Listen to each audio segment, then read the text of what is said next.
Barrett is our data volley person, and now he's our director of ops. And he's been doing the big volley for the last few years. He's really good. He puts data at the hospital. He's real fast. Go through a lot of patients there. We asked him to do that. He's really good. Cool. There are teams. I want to say, was it Russ Rose, Brian? What's it? Russ Rose wrote back to Brian after we sent him some information, because you have files from Data Volley that you can just share with other teams that do the same thing and make it a lot easier. And Russ from Penn State tells us, hey, who does your data volley? They do it better than anybody in the Big Ten. All right.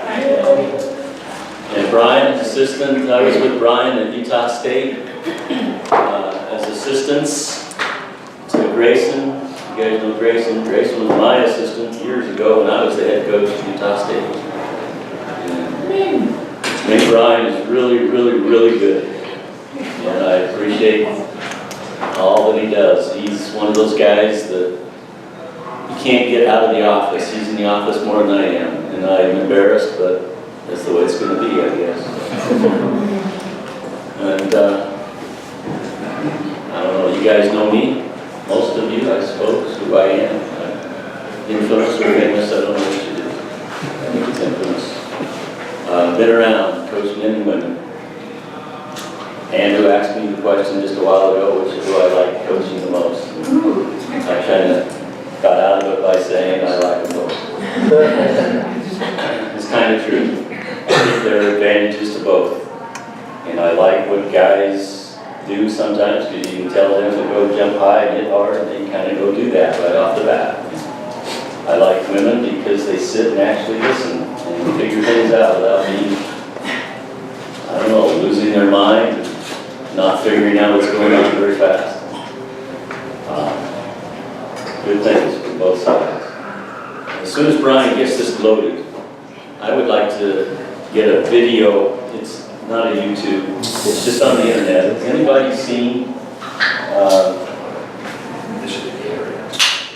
I just happened to run across this. This guy's name is Admiral William. It's not Mac Reedy or something like that. He's our United States Special Ops Director of Special Ops, I guess, in our country. He was in charge of getting Bin Laden. He's done a bunch of stuff, and he doesn't make too many public appearances because of his position. But he was the commencement address to the University of Texas. He graduated 36 or 7 years ago, he said, from the University of Texas. And without saying much more than that, he's going to go over some things that I wanted to go over, some sports psychology. I wanted to save it, but I thought, well, now let's start with this, because these are important principles that I'd like to talk about, some attributes of elite athletes, elite players, elite teams. And this is something that you can show. I've done this at a couple of camps now since I discovered this just a few weeks ago. A couple of camps that I've done in Utah. And I thought, oh, this is way over the kid's head, I bet. But I showed it, and then I had the captains or the oldest players on the team. There were three of them. If you just do Admiral William M, it'll come up with his name. And the kids had to liken or make an analogy to their volleyball team from what this guy said. So I hope you enjoy it. It's like 18 minutes long. It's a TED Talk, almost kind of deal.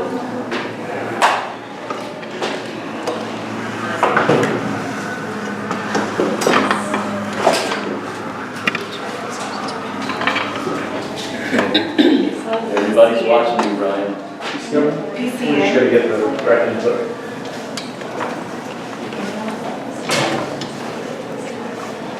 Might be in one of the HDMI.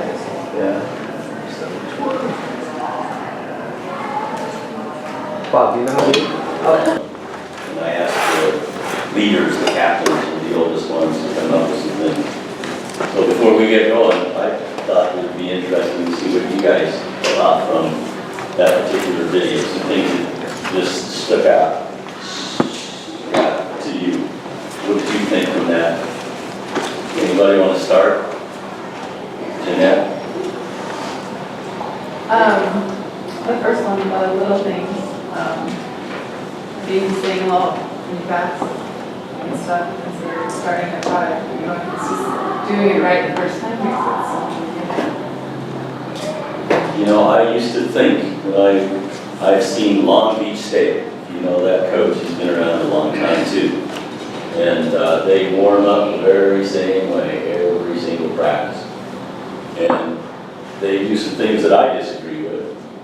But one of the things that is one of their strengths is every single person is taught the very, very specific things to do over and over and over again. Their footwork. When they warm up, they look exactly the same. They start at the same time. They do everything. And maybe it's just doing those little things that help their team a bunch. What else? How about you, Bob? I like to respect everyone. So everyone's equal and improve otherwise. I have always thought that a good coach never tells a kid their limits. And it's actually on the other side. I think it's our job that you try to encourage the kids probably more than what they have. And they think that somehow they do have more than what almost everybody sees in them. I think that's our job as a coach. And you respect that player, no matter what their level, no matter how tall they are, no matter how high they jump. And the hard part, I think, for me is no matter what their personality is, even if I don't get along with them as a coach, even if they're not my kind of player, the coach will say sometimes, we respect everybody. And we change people's lives. We deal with those kids every day. We're the adults. How we treat them and respect them is a big deal. How about somebody else? I like the love of 16 year heart, you know, the raps, the luncheons, you know, like we played Josh and Steve at the very end, and physically we were better, but they wanted it more, and they won. And it's so true. You have the love and the love to succeed, you'll be successful. I am very guilty of only wanting to recruit somebody who's 6 foot whatever and can jump so high. I always get beat so many times now, especially by other teams that are not what I think players ought to be physically, because it's their heart. Somehow we've got to instill that in our players so we can start winning. How about another one? Anybody? I like the don't ever ring the bell. 24-17, you can still win.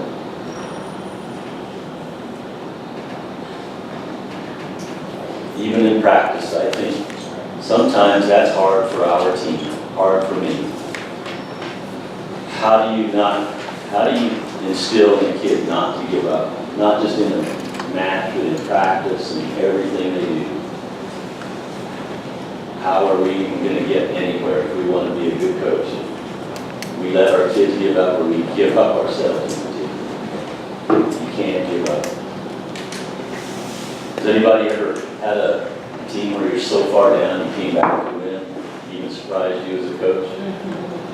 How about the other team coming back on you? Does that ever happen? Yeah. You have to remember your time. I do remember that. You were going to say one.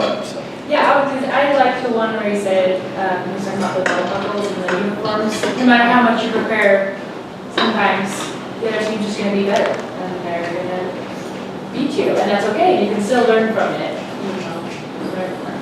I like that. Like that a lot. This particular year, our team, I hope I'm not saying anything, I think it's tougher for kids nowadays to figure out some things. The society's changed a little bit. They're given a trophy for everything, and lots of things happen in our society that didn't happen years ago. And we had a kid on our team, I think it's a product of that, that she worked her butt off. She worked hard. And I didn't take her on a trip because I didn't think she was one of the 12 on her travel squad. She became a cancer on the team because she thought that just trying hard was going to make it for her. And that was poison to our team. And that was a hard one for us this year. You're just not going to ever succeed sometimes. And hard work does not always pay off. Life is like that. You're not always going to win. It's not fair. And I think society is teaching a little bit different things now than they did a bunch of years ago. And how to deal with that as a coach. At least I've got to figure out how to deal with that myself a little bit better. Anything else? Any other principles? I like the shark analogy. Not having building sharks, whether it's a 6'9" girl or learning a new skill or getting out of your comfort zone. Just always standing up and Punching her in the nose. I want to tell you about a specific thing that I think in volleyball. I think kids don't perform a skill the way we want them to because they don't want to be embarrassed. And they back down because they just don't want to they don't want to put it all out there. For example, very specifically in blocking, it is hard to get a blocker to go take a chance, get up as big as you can and go where you think the hitter's hitting the ball. And they just don't do it, I think, because they are afraid of making a mistake. Oh, I'm over here, and the hitter hit the ball by me bad, and now I look bad. And just going all out, no matter what the consequences are, I think is a big deal for a great volleyball player. How many times all these elite athletes we hear about, how many mistakes have they made? Babe Ruth, what's Babe Ruth known for? striking out. Nobody ever thinks of that. I guess it's a famous story now, but yeah, he owns the strikeout record as well as the home run. And you just got to go all out. How many times did Michael Jordan, I heard him talk about how many times he missed the last shot, but he always wanted to take it. Anyway, big deal. It's the times that we miss, the time we make possible. It's the time yeah. I'm not sure I related that to your principle that well, but that's still a principle. Anything else you guys want to talk about as far as those principles? I had something interesting happen that related to this a little bit. The hope that he was talking about was inspiring to me. We hold a summer training class for our athletes at the high school, but it's open to anybody, so just random kids from our school can come. And there's a gal that came that probably is not the most athletic, not very in shape, but we were requiring them to do all the same things. And she was doing pull-ups and could literally not even jump to get the bar, had to stand on someone. And we kept doing reps and I could see this hope building inside of her.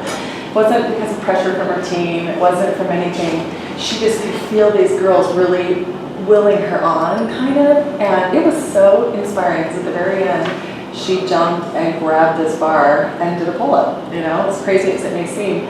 And it related so much to me of how hope really works. She was hopeful that she could do it. It had nothing to do really with the team or anything. It was just this hope that she had, that she could be like these other girls were dreaming. So I thought it was pretty cool. That was great. Anything else? I like the team concept, or platoon concept of the rap. They had to be in sync, or else the boats would go who knows where. Right? You had to have a leader to lead them in the direction you need to go without getting lost. And like you're saying, you just have one cancer on your team, and that rap goes who knows where. Right? So building a team is a hard thing to do. You got to be able to find the fit. You got to know somehow unite them in your values, your vision for the program, and what you're trying to accomplish on the team. It's hard, it's different with club because we have different kids coming from all these different schools for a short period of time. Where college, they obviously the freshman they start off new, but then they have 3 years to bond, so to speak, or become one. But we as a club, we only have a week or two to try to get them somewhere united, and then get that stronger and stronger as the weeks and months go on. I thought that was kind of neat. We got to be able to make sure we have that right leader leading, whether it be the coaching staff off the bat, maybe the captains to kind of take over or whatever, or the seniors or the older kids or whatever. But got to be in sync, and that'll help the success of the team. Positively, or negatively, whatever. But I mean, as far as just going in the right direction, the same direction.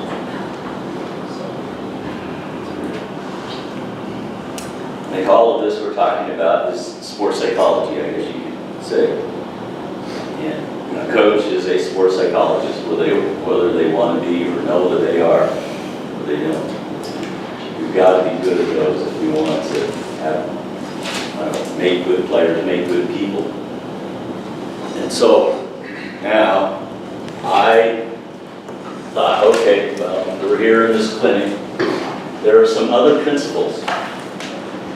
And the top that we just talked about is the sports psychology.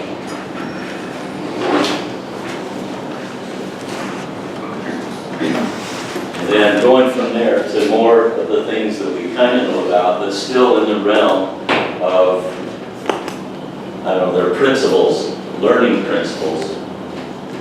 I think they're very worth talking about, making sure that we're on the same page with what motor learning principles say. Motor learning, I don't know the real definition of it, but it's learning skills, physical skills. How do you teach them? How do you learn them? And that whole area is done, it's had a bunch of research done now. I had some classes, I taught some classes.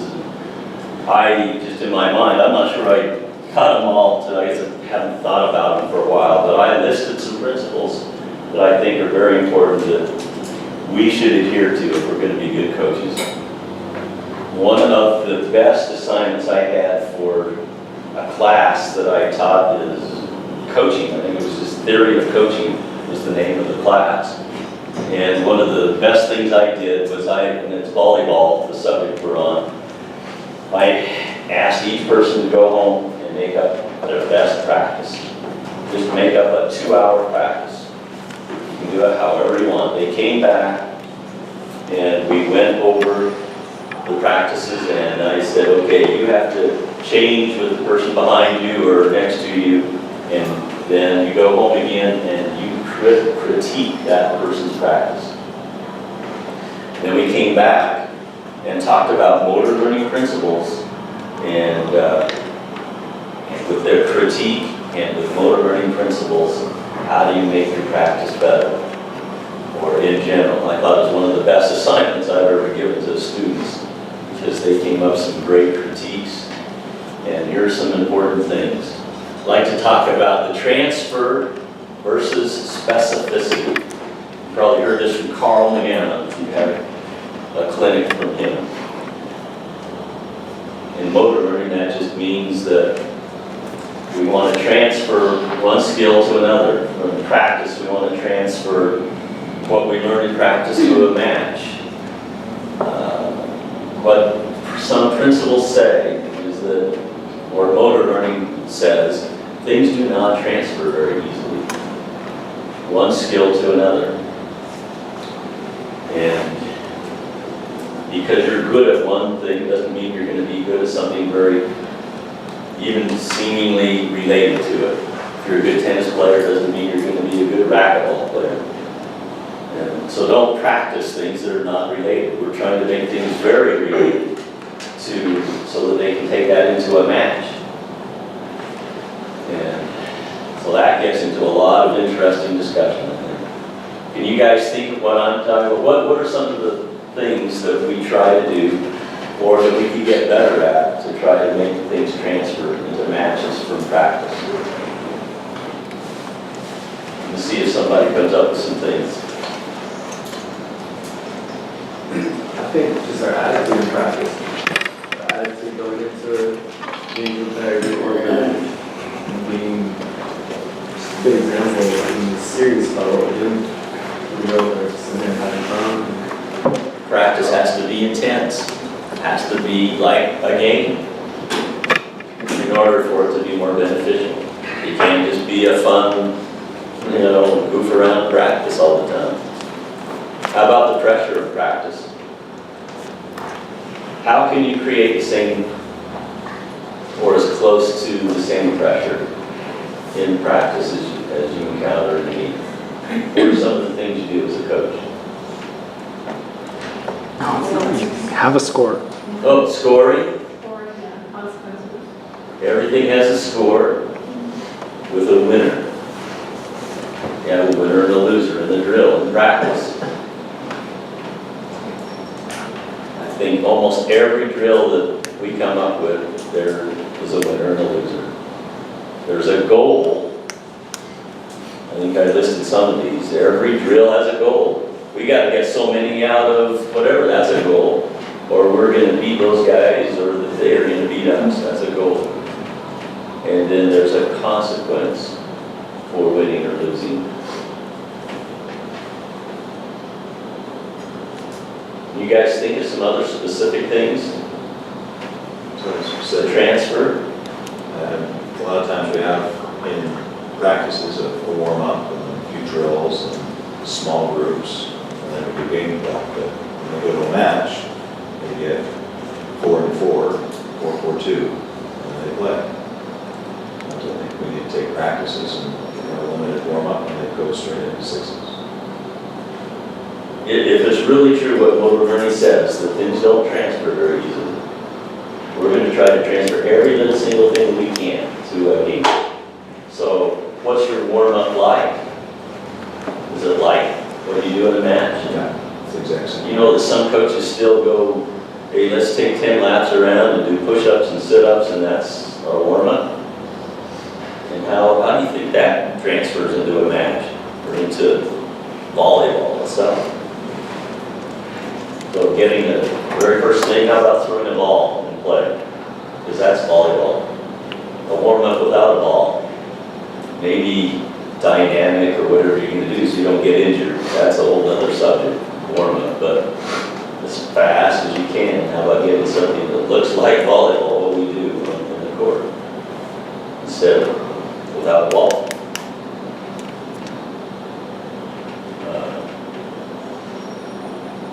How about the crowd? How can you simulate pressure of a crowd?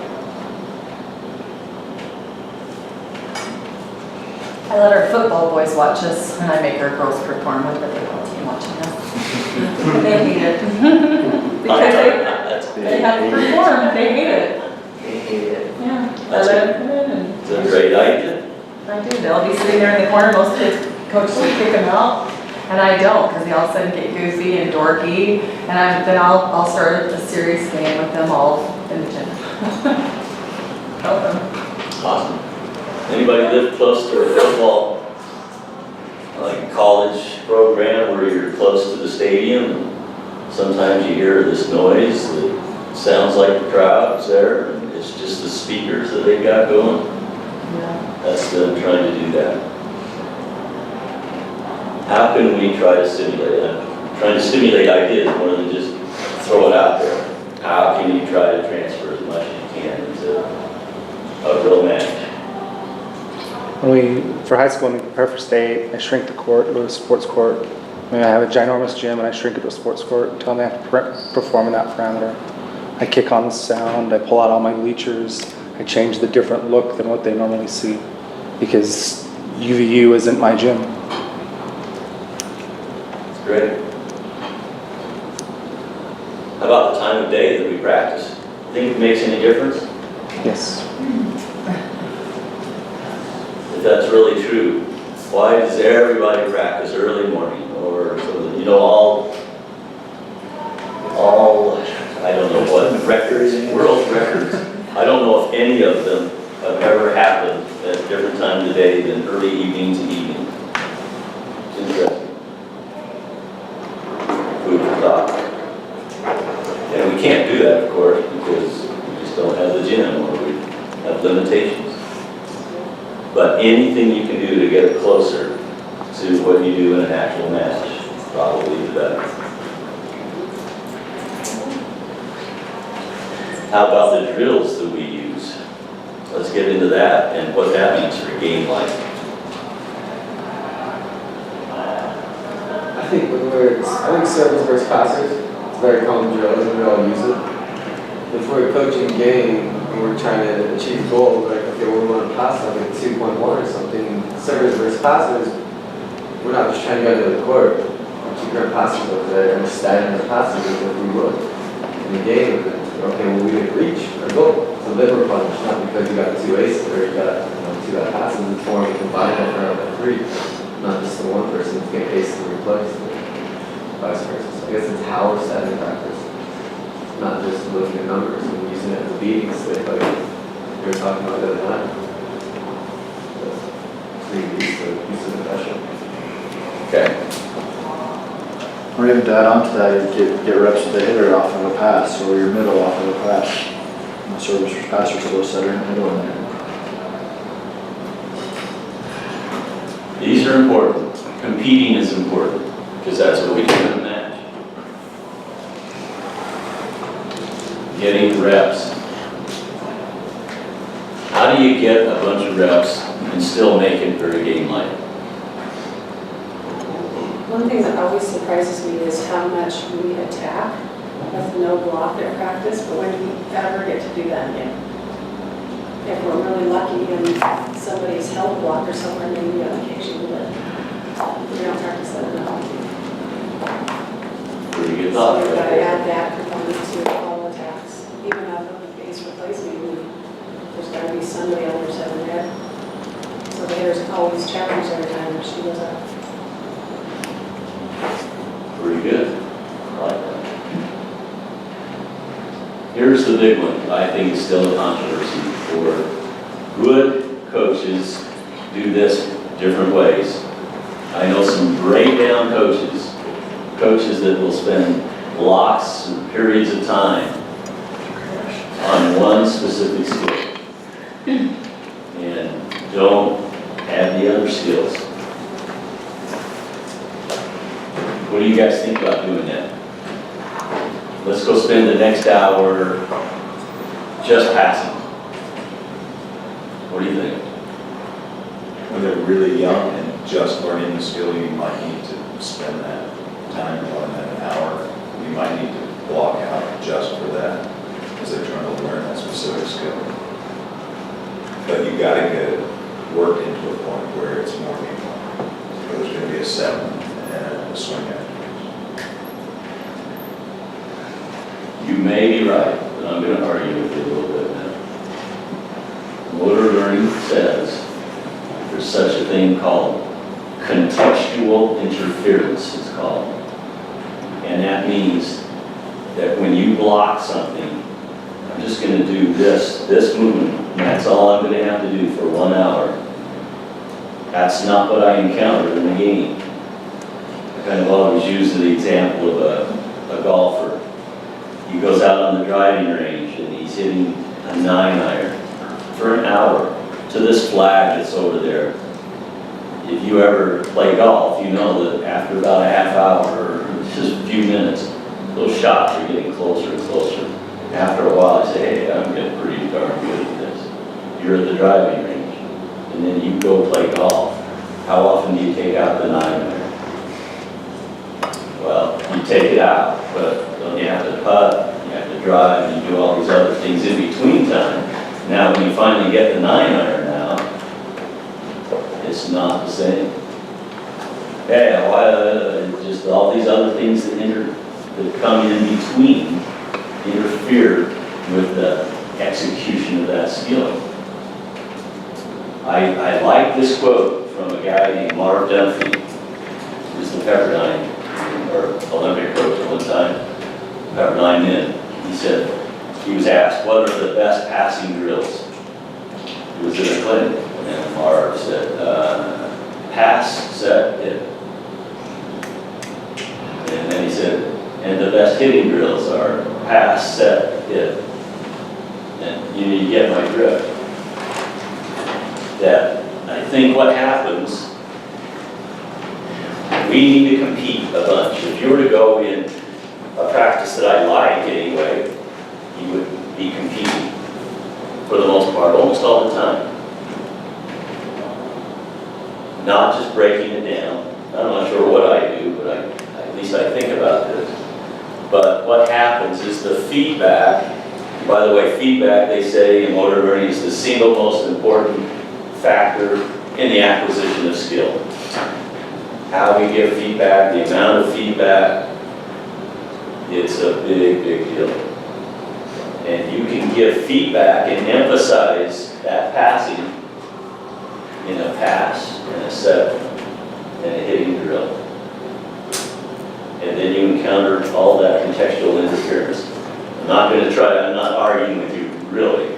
Especially if somebody doesn't get it, that's when you break things down. But if they're getting it, add everything else as much as you can to make it as game-like as possible.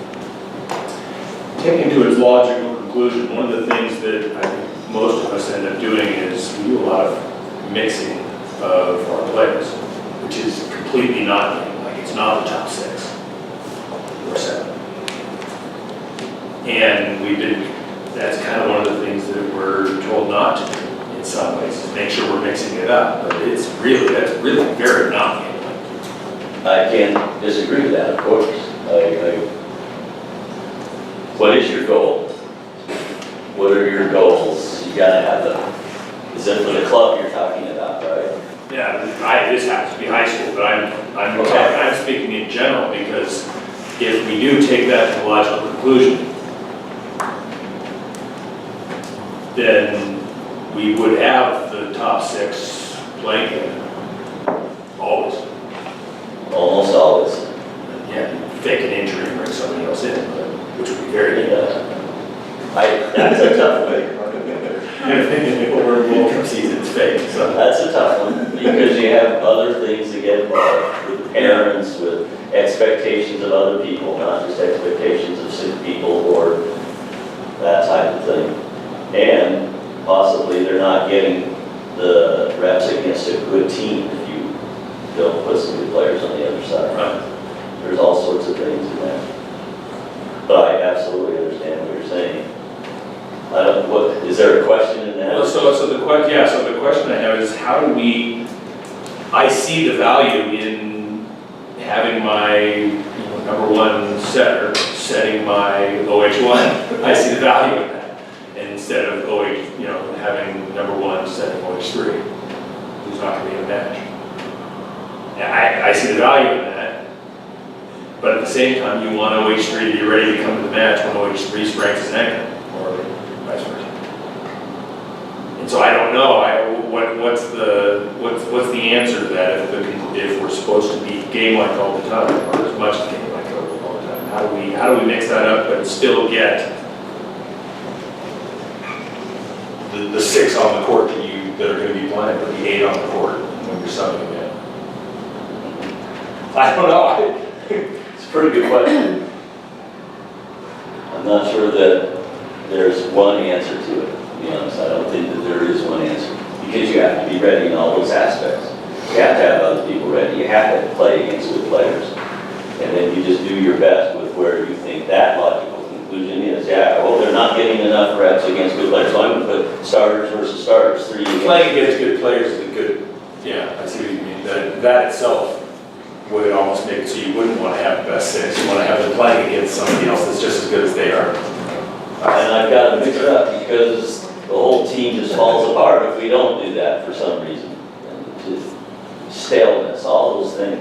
That's why you're a sports psychologist too. Figure out all those other things. So I don't have a good answer to that. Anybody have an answer to that? I can tell you what our gym, what we do frequently, beginning of the week, lots of mix it up, day before a match, starters and non-starters. Starters have got to get you guys get in a rhythm, get in the groove. Back at the beginning of the week, mix it all up, towards the end, starters and non-starters. And Even at the end of practices, we'll say, okay, we're playing this game, let's do it. 1 versus 2. Yeah, whatever. One thing I've been grappling with when I'm looking at, I don't know how many of you coach the younger kids, it's my favorite. I grappled with, I want to develop everybody and everywhere. Because a couple years ago I had a kid, she was really short, she was really round, she had glasses, but boy, did this kid able to control the ball. He was 6'3", playing out in Texas. And so you just have to develop everybody because you don't know what they're going to become. That really taught me that. So a couple years ago I was teaching, I think, 13s, and I was training everybody to do everything. And we were getting beat, we were getting beat, we were getting beat because everybody else was specializing.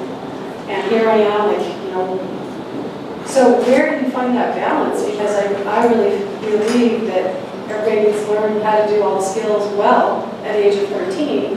But now with the college substitution rules, it seems like it's getting more and more specialized. So I'd like to know your take on how do you want us to develop these kids?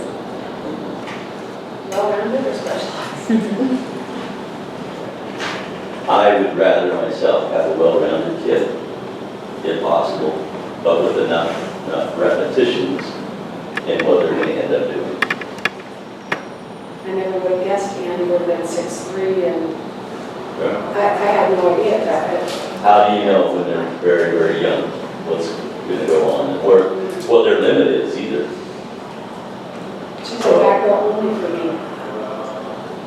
I think for the club scene, for me, just what group you have for, we have a club up there that we run, the Wildcat Club, and the kids join different teams, different levels. I want to play on the sport level, I want to play on the competitive level where I travel and I do all these things, and the repetitions given to the main players in matches get separated a little bit. If you're on a sport team, it kind of gets more even, the playing time and everything else. The older you get and the more competitive you get, you know going in that here's what is expected of you, probably more specialized at that time. Where that point is, 13s, 14s, 12s.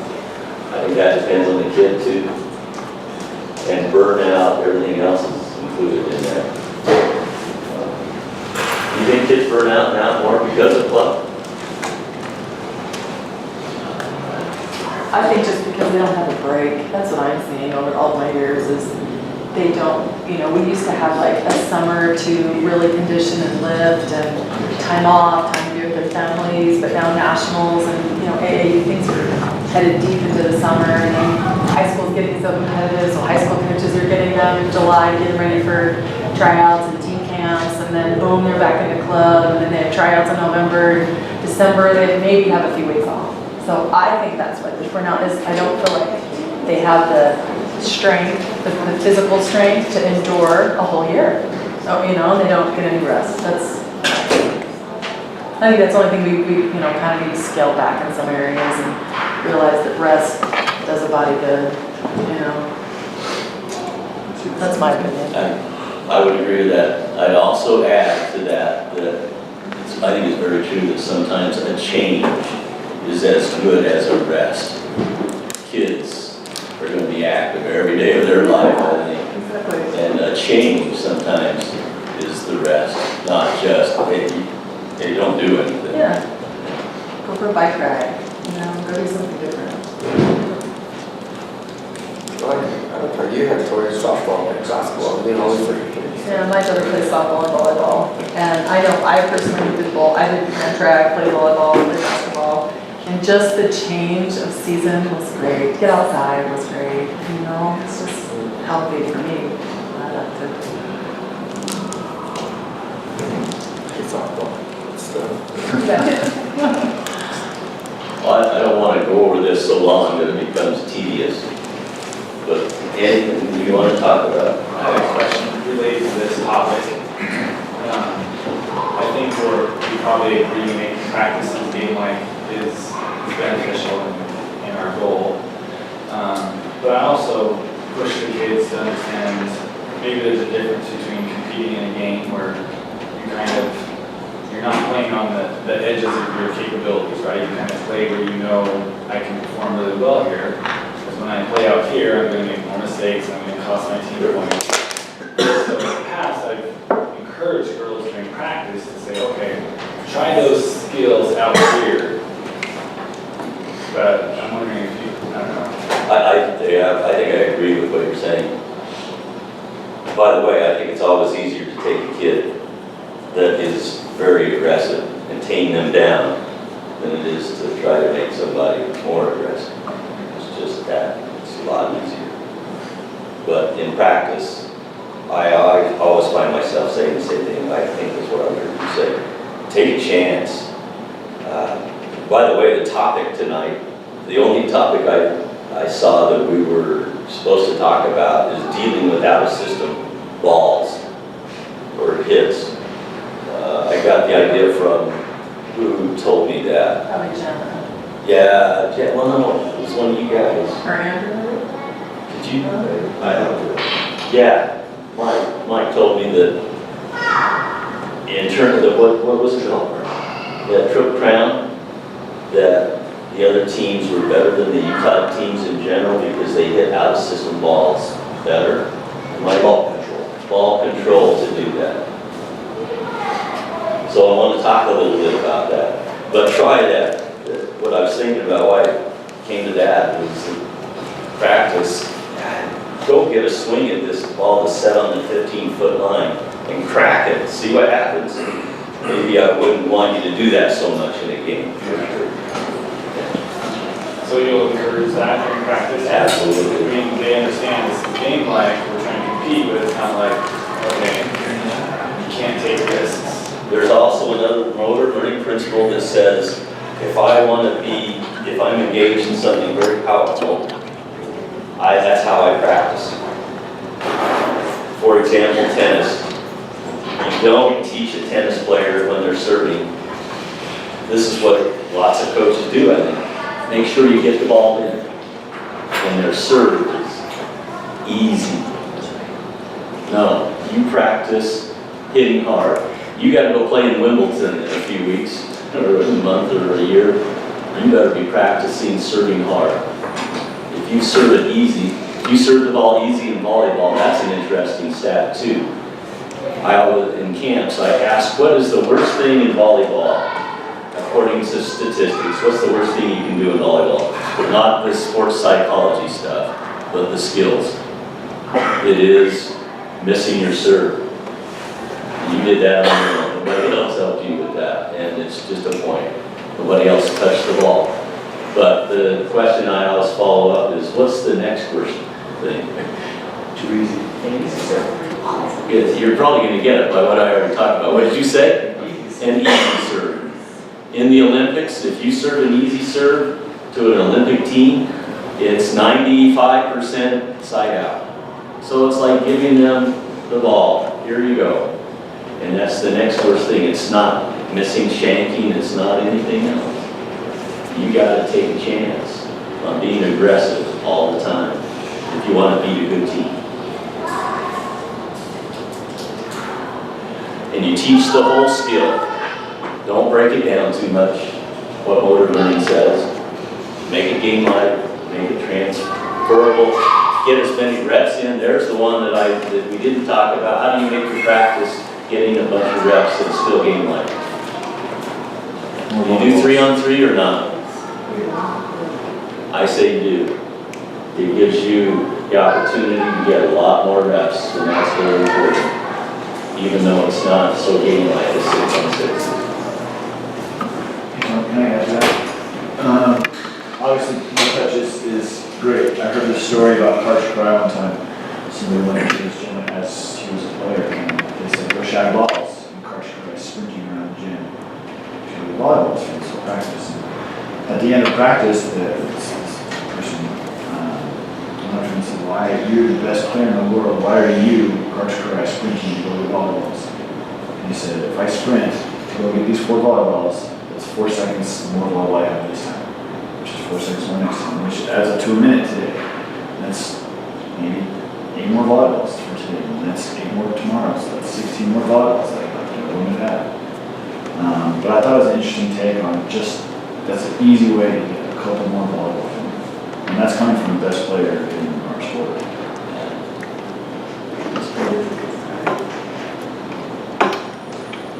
You guys have any more input on this stuff?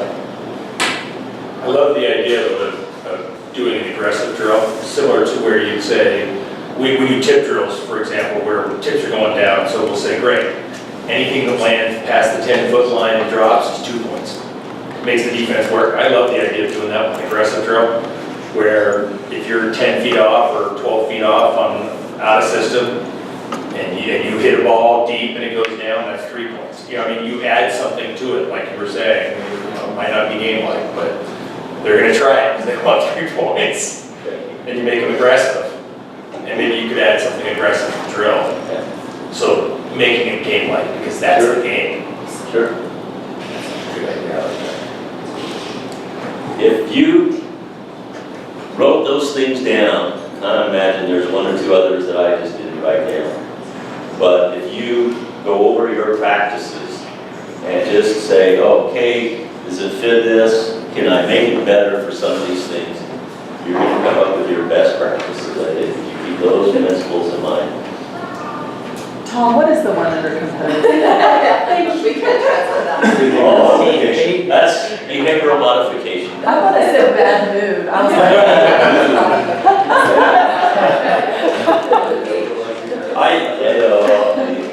behavioral modification. That makes way more sense than that. We all use that, I think, and behavioral modification works.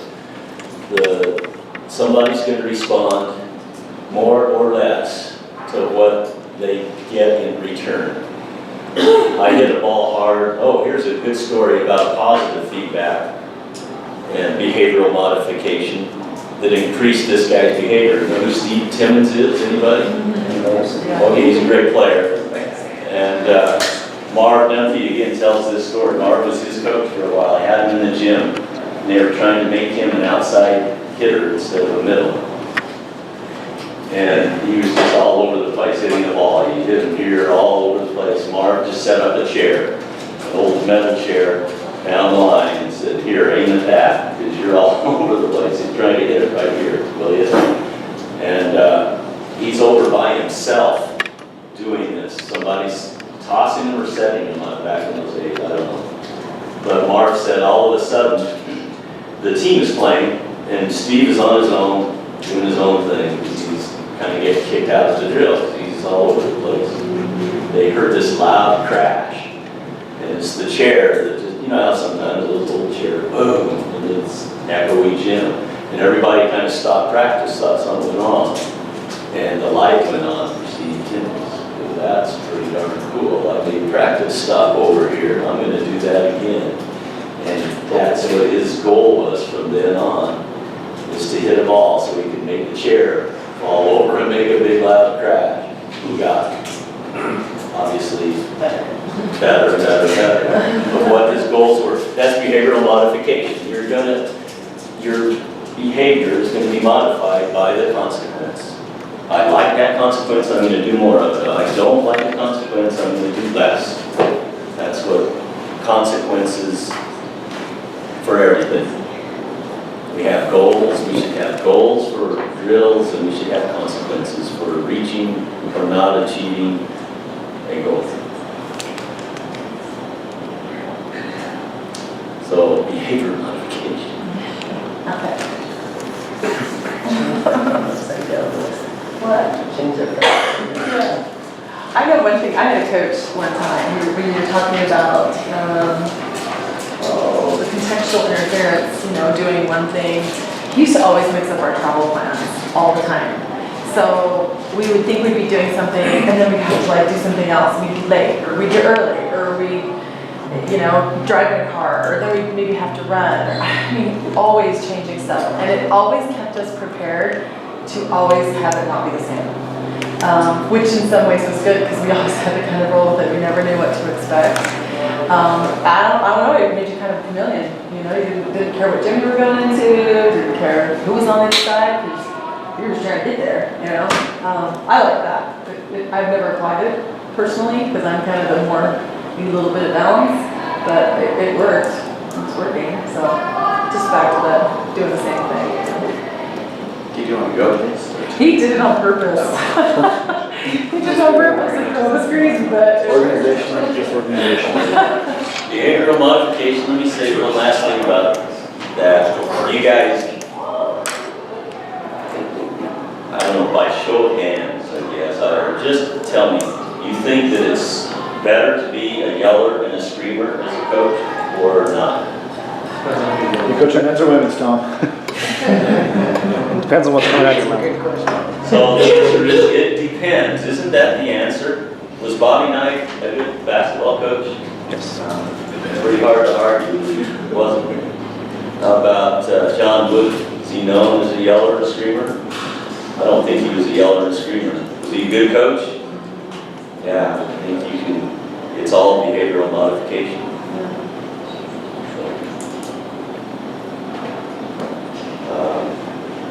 Let's go on to just the topic real fast of what we're supposed to talk about, because I'm not sure I have a great answer to it.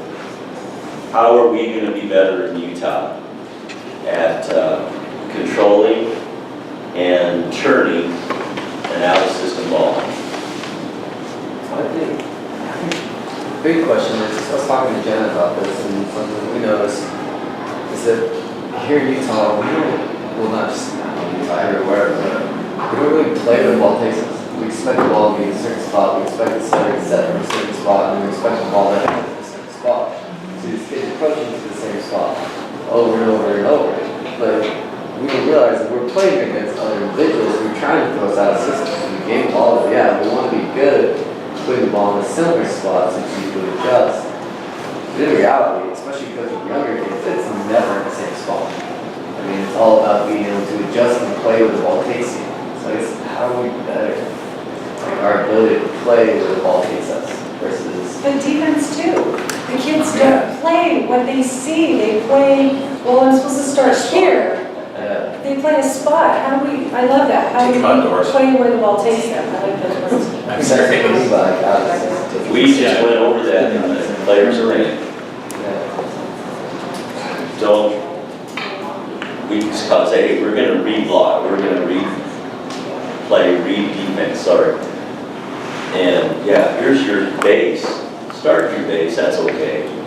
But don't stay there depending on what is happening, where the ball is taking you, that kind of thing. You've got to read it.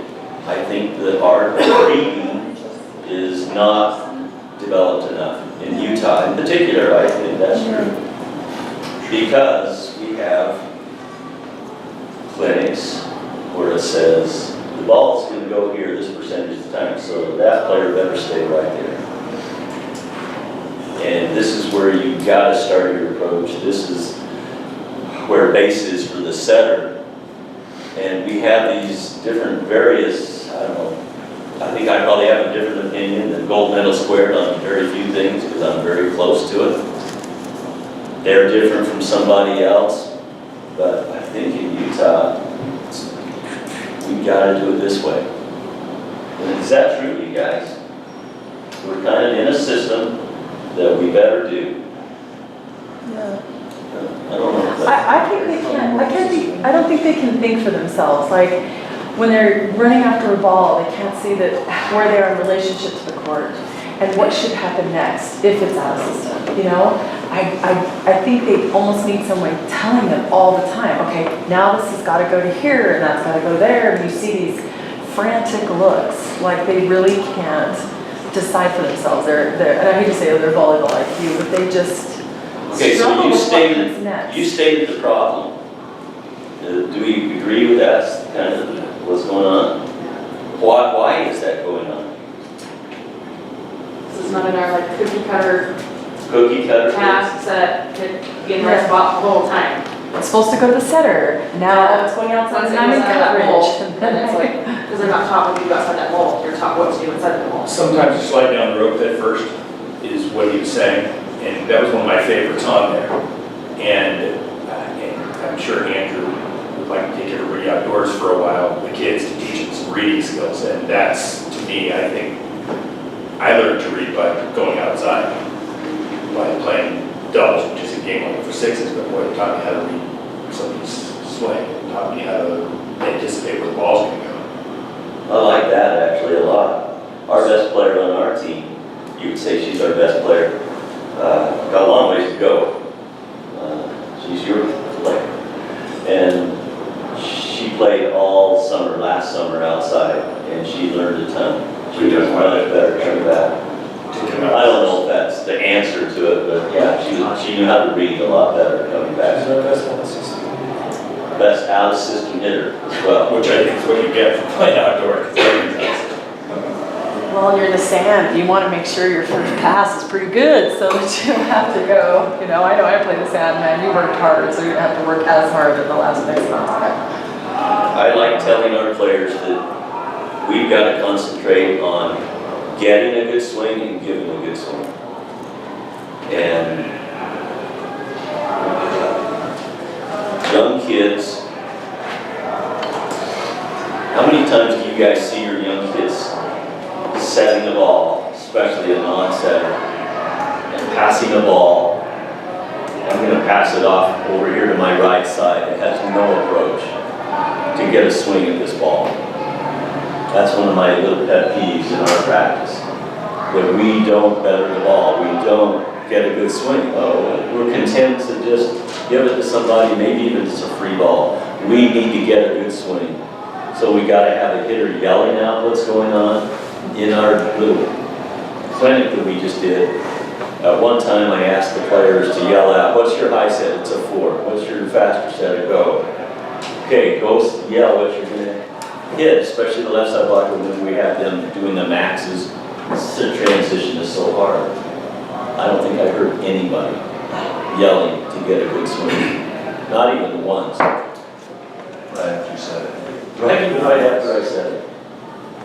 And I think that's a problem for hitting an out-of-system ball. You got to go get behind the ball, get open, and do all that stuff. And we don't spend much time making them do that in practice, I would guess. We spend most of the hours, let's go pass, or something very blocked. I don't know if that's true. I think something that I run into as a coach is I want to play perfect volleyball. And I don't know, in my mind I have, it's a through pass to my setter who's here, and she sets it out. And I don't want to teach them, I don't want to give them too many reps of doing it wrong. And so, in your situation, what do you guys do to,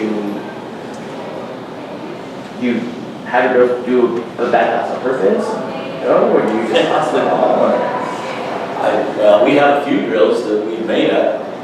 I kind of think I'm pretty famous for all sorts of dumb scoring systems and rules. He's laughing because it's probably true. Yeah, it is true. One of the games we made up was you get 2 balls. And the first one is a serve and goes to the setter. The second one, I'm tossing the ball to the setter. Somebody else has to go set it, and we have to get a good swing, and it has to be a high ball. That's an out-of-system kind of deal. And who does set the second ball if the setter's not doing it? So libero or your right side? Libero? I have my middles. I have my middles too. Because they're not going to run a middle up on top. I had the second best hand, in my opinion. I could set the ball, but I haven't played middle back. I love it. Where setting and tie was. Libero, and it's like far. And the right side of setting, and they're better at hitting than I was out of system. So it's like, I think as long as you're on the same page, like, I love to go chase the ball. I love to go for it now, but it's like, you don't want to practice it, but in the sense that you do. Your setter has to go chase a ball. For sure. How about having the next best player who can go do it, go chase a ball? Regardless of where they're coming from. I mean, that's the idea. It's like, okay, middle front, take it, or, right side, take it, but it's. It depends on your personnel, every team is different. You shouldn't have a road answer. Just who really designate, It's what you're running, who you got. In our own gym, we've changed it several, it's been middle before, because we had middles and that's. It's been the right side. And we wanted to use pin to pin. And then we had those that had bricks for hands, and now we don't want to go there. And so it's a little arrow. Don't ever make them do that. So wherever you can get a good, the best out system swing.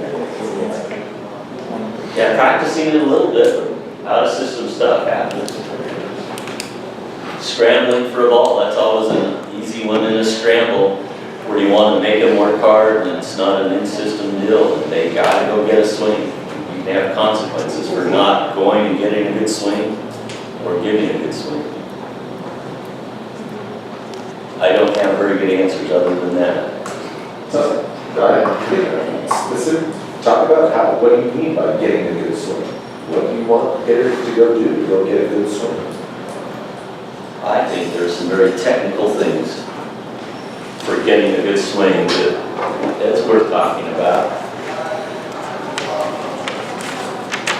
So here's this is becoming a big problem actually for a lot of classes. Where your setter, let's say your setter's setting the outside. If your setter is being pushed somewhere, how does your left side get the best swing they possibly can? For some reason, I think lots of kids, lots of players, both the setter and the hitter, when the setter gets pushed into this area here, where does the outside, where should they go? What would you guess to get their best approach? To go swing at probably a high ball because it's a scramble ball. When I get close to somebody saying,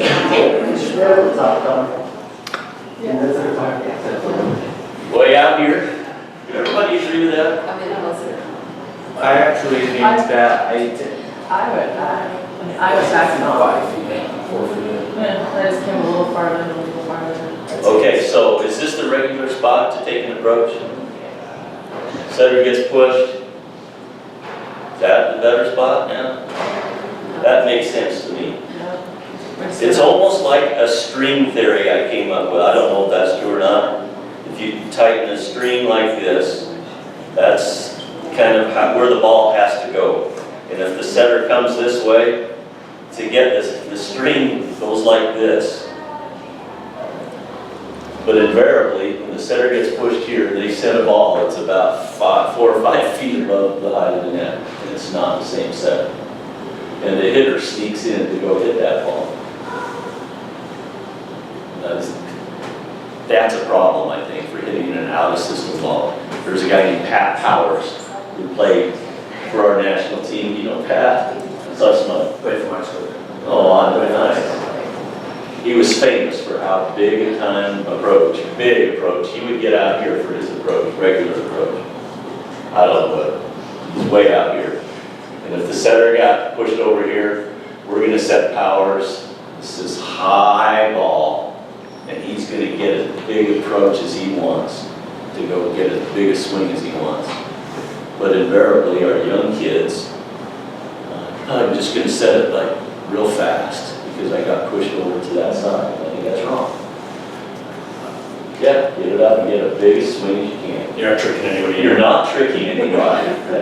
The ball's gonna go there anyway. Well, and to add to that, I think even if it's coming along the net, I find they can get even farther beyond the 10 and take an explosive attack and take it from the 10. That they just are, well, I'm out now, this is just a managed swing, it's because I'm deep. You know, they could really attack from the 10 and they don't, because they feel so far away from the net, you know what I mean? I think that's what Ryan was getting at. Would you explain what you were? Oh, I just think too frequently we've got kids that make a inside out approach. So I've seen it eat camps, all sorts of places. An approach starts from here, and if a ball, the set comes and it lands outside the pin over here somewhere, now I'm making this approach like that to try and get a swing at the ball. To try and get around this ball this way is very hard, difficult. But if I get out here, now I'm making a outside in approach to this swing, and I think it puts you in a lot better position to get a good swing at the ball. And as soon as we get a pass that comes way back here, now maybe my set is probably going to end up off the net a little bit. So instead of starting here, maybe now I'm starting here. So I get deeper. So that I can make adjustments for this. It's easier to speed up into the ball than it is to start way in here. Oh, this is a bad set, it's outside, it's off the net. Now what do? It's easier to move towards it and speed up into the ball. Next question. Is there ever a time when you wouldn't want to be behind the side your approach? Right side or left side? Because at the left side, I always try to get behind the center. Like, I don't care if it's 15 feet off, my approach is 20 feet off. Yeah, He's 20 feet I off. think, absolutely. I think the further that ball comes off the net, get deep, get deep. We just take our place and be like, we're trying to set quad on the net. Like, are we- I suppose if the setter were here, I don't want to. Yeah. Right, I'm talking like distance. Yeah, this way. exactly. Okay. I've seen some coaches that are like, no, like, you keep your spot here, because we're trying to locate and put the ball in the same spot, we're relying on our setter, sets our side, or whatever, adjust it a little bit. But I still think, so even if they are great at locating, it's easier to make that adjustment, to speed up and get in there for that adjustment. But the younger setters, 14 and down, they're not going to make that set, the ball's going to go past the pin. If they're in there truly for 90% of the time. So if they're coming too far out, I mean, this is their only shot, the thumb down shot. So It's even more important to get out. Yeah. Away from the ball.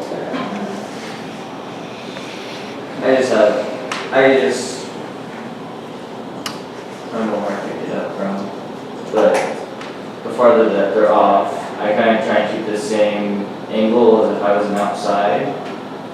Starting my own position, I just tweak it a little bit. So if they're off a lot, then I go outside more and my angle's more sharp. Is that a bad thing to do? You mean up here more? Yeah. That's what I do as well. That's what I like. So I think even instead of coming back here always for your approach, kids think this is a big time approach, but it's hard. This is better here than here. Same distance away, but there are reasons to be here. Inside set, straight line.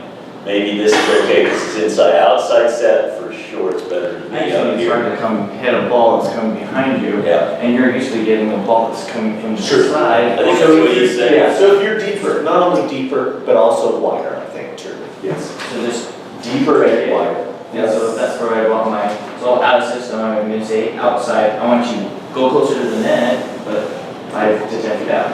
So you're that ball safe. Yep. Same idea as good old triangle. Yeah.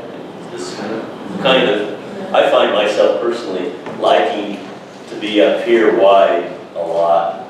There's something to be said about your feet not having to make a big adjustment from there.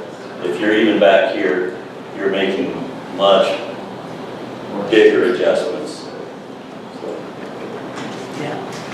My thing, you just toss balls everywhere, if they take the step swing, I mean, from the back line, from 10 feet off, from 10 feet out, I mean, it was crazy, but it taught us to get around to the ball. And it's weird how kids can't swing. You taught to just stand and swing. Like, I want to give these top spin and feel and try to hit that corner over there. And they can't do it. They're like, okay, but now I gotta do this approach, right? I gotta do, they can't take a gather step. They can't, close on the ball unless they're actually having their approach. I found that helps more than anything. How do you get your shoulders around? So if this ball's coming from over here, do you really want to be like this? Because the ball's over there, you're gonna have to get your shoulders around that Open ball. up to the setter. Get some torque, that's all it. By the way, what he just mentioned, unless we have some real other ideas that we want to share about how to get better out of system and catch up, get more reps doing this one. But warm up, that's what we did in warm up quite a bit. There's a tosser at the net and a tosser on the other side. They're just tossing balls anywhere they want. You got to go swing. You don't have to go swing hard until you're warm. Okay, now swing. And balls are just being tossed from different angles to different angles.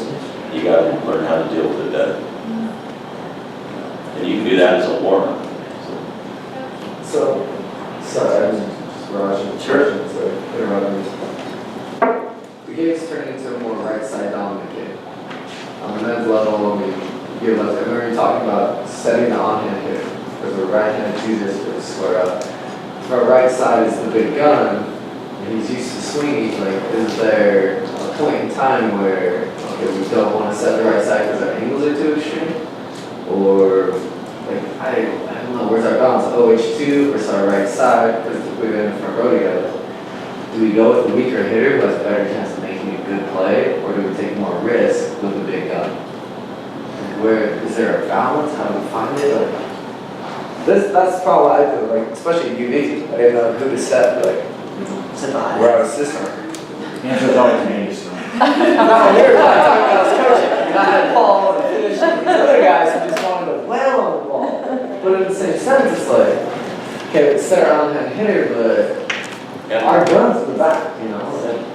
I don't know. I mean, you have a preference, I know you like on-hand hitter. Well, I have a preference for younger age and not so skilled players. Invariably setting it to the right-hand hitter on a scramble, they're just not getting a good swing. That's why, that's a pet peeve of mine. The easy answer for me is, you know in practice what you're doing better at just after a short while. Have a drill where you can only hit out of system or something. Hey, that's a gun over there. I don't care where they are. I want to find that guy. That's easy. But if they can't, if they hit less than whatever percentage in the court, then we can't do it anymore. You just got to find what they can do. So that's what I think. If you can do it, go do it. For sure. One thing I've never figured out, and I hope you guys give me an answer to this, if middle hitters have the highest percentage hitting, why don't we set up more? Ball control. Is that the only reason? You think that's the only reason we don't set up? I think they hit at such a high percentage because they don't get as many balls. Okay, if that is true, why don't we set them more until the percentage goes down? Ball control. Because it's still higher than the left side. I don't think they make themselves available enough. That's just, you know, from when I watch them, it's, you know, they're difficult, they're going side to side, they're doing a lot of movement, and they don't make themselves always available. The farther they Because they can hit it too. A middle can hit it too. I've seen Riverton High School, she played and hit it too, faithfully, and she got a kill on it almost every time she did it. Why wouldn't you be setting that kid almost all the time? Yeah, I mean, she did it faithfully. I would. This kid over here hits 250, this kid hits 450. Who are you going to set? Well, invariably it goes outside. Because in Utah, we have been taught the left side hitter is where you put your best athlete, your best hit, and you better be getting them every single ball. In fact, I think it drives me a little crazy that the setter is way out here as a target, almost by the 10-foot line. That almost eliminates a lot of your middle. Your right side is a lot harder and no crossing patterns with them. If they're up here, we can do a bunch of stuff. Maybe not on top of the net, but up here somewhere. Now we're digressing into a lot of other stuff. No, but it's true that we played a club team this year that ran everything right in the middle of the net. They ran all their hitters through the middle. They all played every position. You didn't have a dominant left side, middle, right side. They just rotated through. You never knew, you almost couldn't tell who was who. You'd like, 9, oh wait, 9's over there, because they were trying to do so much stuff. It was really fun to watch. Everything was sliding and crossing, and very rarely did it go to the outside. If you can do it, I don't know if you can do that much. If you go play Morgan High School or you're a high school coach, you better watch out for the middle hits. Interesting. Not fun. Yeah. Is that enough on that subject? Anybody have anything else that helps us to get better at out of system in Utah? Catch up with other teams evidently? I think blocking out of system. Like, what's the best way to go to defense? You block middle of the court, further, maybe a little better, but most of the time, so like, is it easier? If someone's hitting 12 feet off the net, 5 feet off the court, obviously you can go more angle, but like, where do you want your block to set up? Depends on who you're playing. And how deep If they you have are. someone that's ripping at it, you know, otherwise I'd say just stay down. But that's just the libero me that says, let me get the ball, you know. I don't know. Are you just talking women's volleyball now? Let's go, yeah, everyone's more familiar. Because I think there's a world of difference Yeah. with the guys and the gals in the back row. Let's talk about just women's, because that's what. Just we're all women's? for. There, I do not know of a coach, except in Utah State, Grayson, that advocates hitting from the back row anymore. In system. Yeah, they're changing. I think- Isn't it Do statistically you guys? based, right? Mainly. Who does? Jen Hampson. What? Jen Hampson, UAM. Okay, They're at Morgan Bell on the back row each all the time. all right. I was gonna say, Maya actually said, no, we're not gonna do it, but Beth said that they did. You have some program, does it? There you go. Yeah, Maya's gonna argue with Utah State. Grayson, don't set the back row. Craig Cho, oh, for sure, he does not want to set the back row. He says statistically, it does not help you to hit from the back row in women's volleyball. And Brian acknowledged that, Brian from Utah acknowledged that. He said, it's a lower percentage, so why would we do it? And he said, the reason that we do it is just to give the block a different look. And I can see that, actually. That stat doesn't show up on the paper. I like that, guys. If you're Hampson and you're hitting, pretty good, Right. or you're gonna set her, she's hitting. And after you jump, you're like, 150. you sound a little Sarah. I don't know what that means. I love fun competition. Wasn't she? And there's a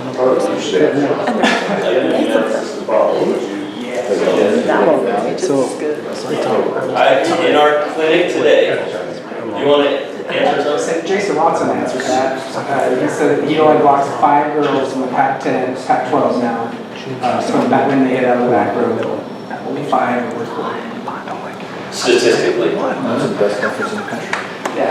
you saying more like just in the out of system play, like there's on the outside and the outside's like Yeah, I guess Seven, it's back eight pass, set as much scrambling possible, but the hitter's there, the hitter's ready to take a rip. I mean, because in the Pac-12, yeah, you got girls that are basically guys jumping. So He said only 5 that are worth blocking in system now. I guess we're not, I guess the question is not going for a block, not trying to stuff block, is it worth going out to set a defense? Is there block more of a He liability? thinks no, because they're all doing it. In general, if it's most women's teams hitting, you just said it, if it's most women's teams hitting, chances are we're going to try to dig it. But I always give our middle blocker, who I put in charge of our blocking system, the option to do it or not do it. And if they're wrong, I yell at them. Bobby. And you get, I think you find out that fast, hey, that kid just ripped the ball. I'm going to try blocking that next time because our defense was nowhere. So one of those 5 kids I'd be blocking, and it'd be nice to have a scouting report to know kind of where they hit the ball so we can block that. What about a Weaver when you're playing like Mackie when you taught us? She's not necessarily. I think that's an unfair question, to be very honest, because we have not been so good on defense. So if we were real good on defense, I would say, hey, let's don't block that. Let's try shooting it. Right now you're blocking. I give them the option. And I don't like to say, guys, that's one of the least things we're going to practice, is when to do it, when not. If they do it and they make a mistake, you know what, we didn't practice that very much, so I'm not going to yell at them. Is that how you'd answer that? Sure. I want to block. I'm always a guy, I've always found myself to be a guy, what happens at the net is pretty important. And I find myself, but that's where my attention goes to, is what happens at the net a lot. Hitting, blocking, and you better get good at that if you want to play at a high level. In women's ball, you better be good at defense, but if you're not good at the net and you're at a high level, you're not going to win. Does that make sense? For sure. I mean, we're not trying to talk about 14-year-olds going on the wall. Yeah. My 16s, we ran a lot of back row because I had girls that were very good back there this year. We got blocked a bunch. But Yeah, they block you when you're coming out of the back row? A lot more, I was really surprised. Honestly, I was surprised. It's a lot harder to judge a ball from so feet away, we get the playing tire for the hitter. Timing. I was They don't see the blockers a whole lot when you're hitting for the back row. Their attention is way up here and the blockers way over I there. walk all the time swinging from the back row. I hate it swinging from the left row. I can't, I'm always looking at the ball, I can't stand it, so. I don't gotta even stay done, it's good. So if it works for you, go block it. As soon as it doesn't work for you very much, try something different. Should we get off that subject? If you guys want to take a break, should we just keep going for a while and then get out of here?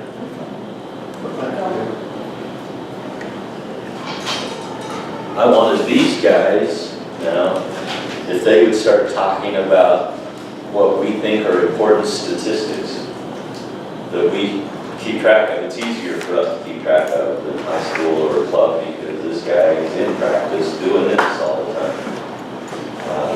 But some of the very interesting stats that if you can keep track of them or at least see them after the fact, hey, we got to get better at side out percentage, we got to get better at point scoring, you start talking about some stuff.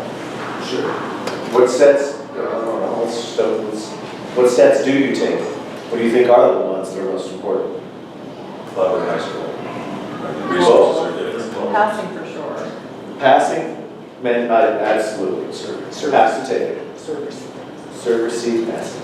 Yeah, for sure. What's a good number, would you say? 3 is a great number. 3 is fantastic. That would be, man. Does everybody use the 3-point system? Who does not?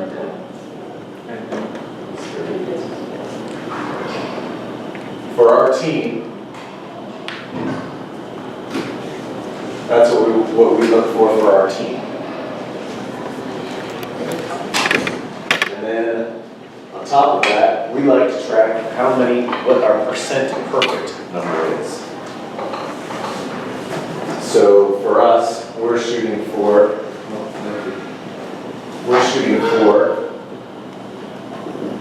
60% perfect. Maybe that's even a little bit high. We could probably even lower that. We could probably even be more like 55% perfect. It'd be great. But that's what we're looking for as a team. Tell them what all that means. What it all means. Yeah. So we We're found. all on the same page. What's a 1, 2, and a 3? So 1, everybody knows what a 1 pass is. 1 option. Pretty much a high outside swing, back row swing. 2 options, probably are pins. 3, perfect pass, everybody gets a chance to take a crack at that ball, because it was a good pass. So, and then percent perfect is just out of 10 balls, 10 passes, how many of those are 3 passes? That's the percent perfect number. That's an easy stat. All you have to do is write 1, 2, 3, or 0 with numbers. It's a pretty easy stat to change. We found this number right here was almost identical. Like for our first year, it was the exact same number of what our side out percentage is. Like a perfect correlation, exact same. So for us, that became a huge number. If you're only passing 40% perfect and you're only siding out 40%, then you're not going to win too many volleyball matches. So it's it became a pretty big number for us. What percentage do you think of that side out percentage and perfect passes do you think you need to be a good high school team and a good club team? I think if you were 55%, you could win a state championship in that championship. So if you were 50% high school club, you're probably pretty bad on it. At 50% right now, we'd kill for 50%. We'd love to have kids that were passing 50% perfect. one side out higher than that. Our goal is 60%, it's actually 62%. So that's our goal. Interesting stats. 3% better than the other team. If you're only 3% better at sighting out than the other team, you're going to win 65% of the time, and you're going to lose 35% of the time. In 2004, we set a national record for sight out percentage for the guys. So it was the national record at the time of college. And it's 71.5%. That's a pretty good number. I think it's broken now. But listen to this. The team that was next to last in our league at that time was Stanford. They sighted out at 68%. That is interesting, yeah. This sight out percentage is a big deal.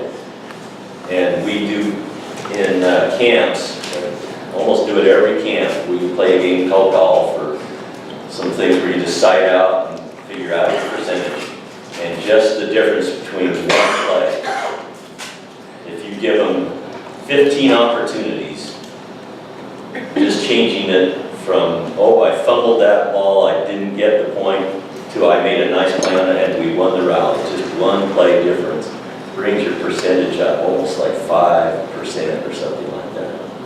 It's greater than the 3%. So there are no small plays to get a better sight out percentage.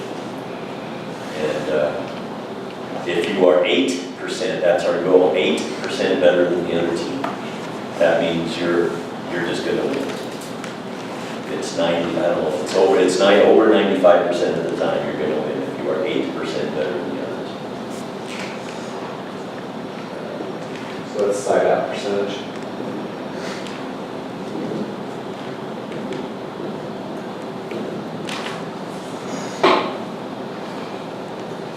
Do you guys take sense as far as left side versus right side, as far as how to select and combine them, or you isolate them? We take sight out percentage for the whole team, and we also do per rotation. So each rotation of our sight out percentages. Which is an interesting stat, I love that, where you're scoring the most and where you're sighting out the best, I love that. We do take hitting percentage, left, right, back row, middle, all that stuff. Yeah, we do. Do you differentiate between first ball and inside out? No. First ball swing. We do have a stat that's first ball kill percentage, so I guess, yeah.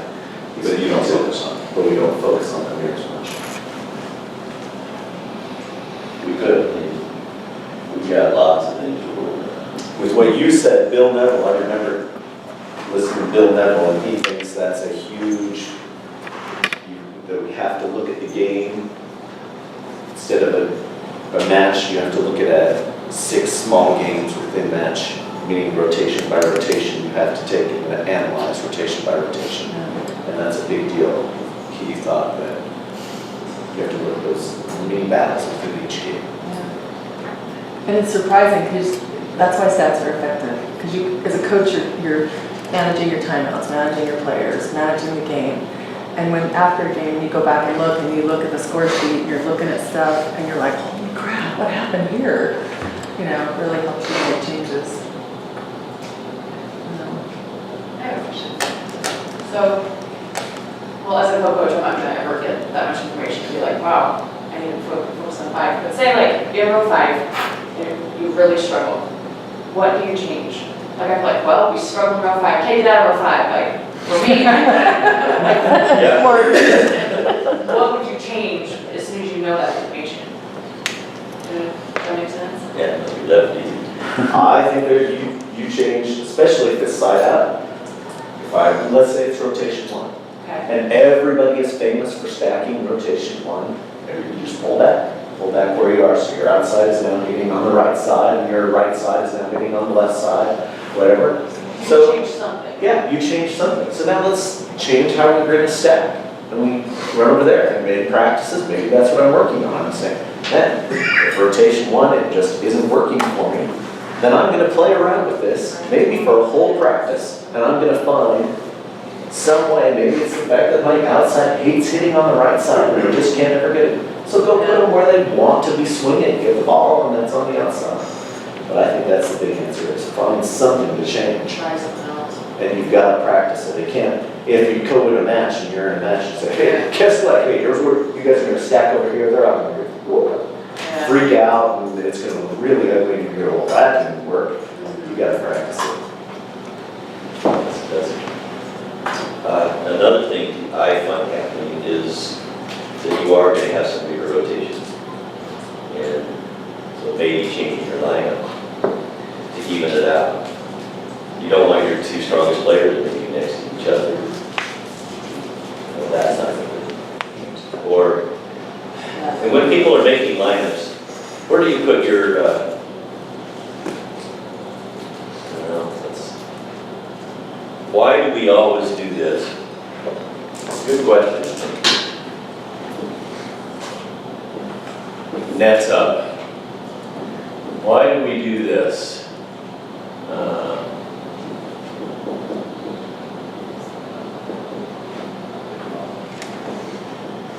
I mean, yeah.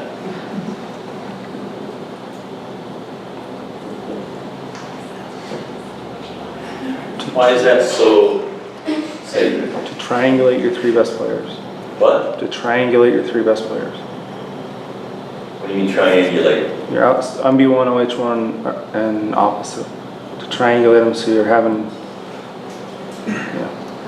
What about, are you talking about like where they're starting, or how they're lined And up? in relationship. how do, Because the same center thing. short. Yeah, I don't mean row one, I mean Yeah. relationship. Like me having your best outside so that when there's only two hitters front row, you have your best outside front row.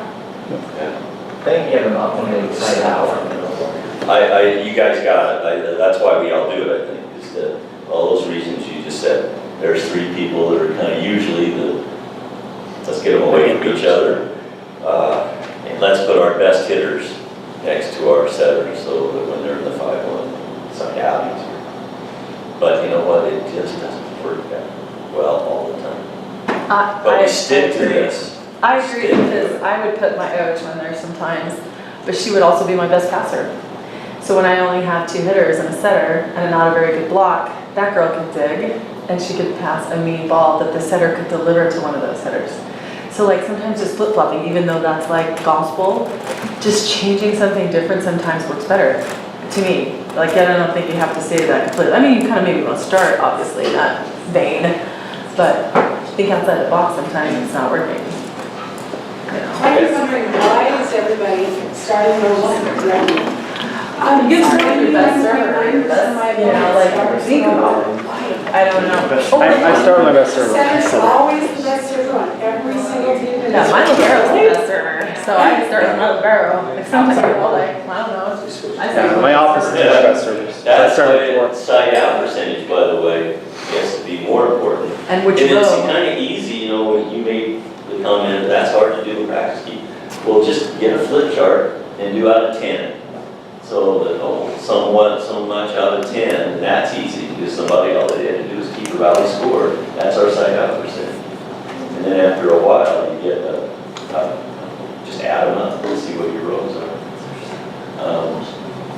Our best middle, percentage-wise, is here.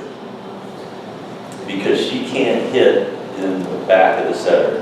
You ask her to go off one leg, she's going to topple over almost. And that's why, but getting stuck in this, I just see, we got to do it that way. I'm not sure that it always works that way. People passing next to each other. How many coaches think of that? Those two can't pass next to each other. Or she passes to her left better than her right, but that kid passes to her right better than left. Now we put them together, and that, you know, there's a lot of other reasons to. And like you're blocking out there, blocking systems, you know, who blocks the best next to each other? Blocks the best. You know? With that, we get an aggressive setter. I switch my opposite, my setter. If I decided I can dump, because the OH1 or the OH2 is never looking at a setter. They're always so used to going back and blocking the right side that they get beat 5 out of like 10 times. I mean, Colton sucked at blocking the setter. He's awful. He's definitely the OH1. But I could read the set and I was better at blocking the middle, and so I started with that. You know, Colby's better on the right side, he's a better swinger, he passes better, he's way better nowadays. But every time I blitz on the center, just come over the whole time.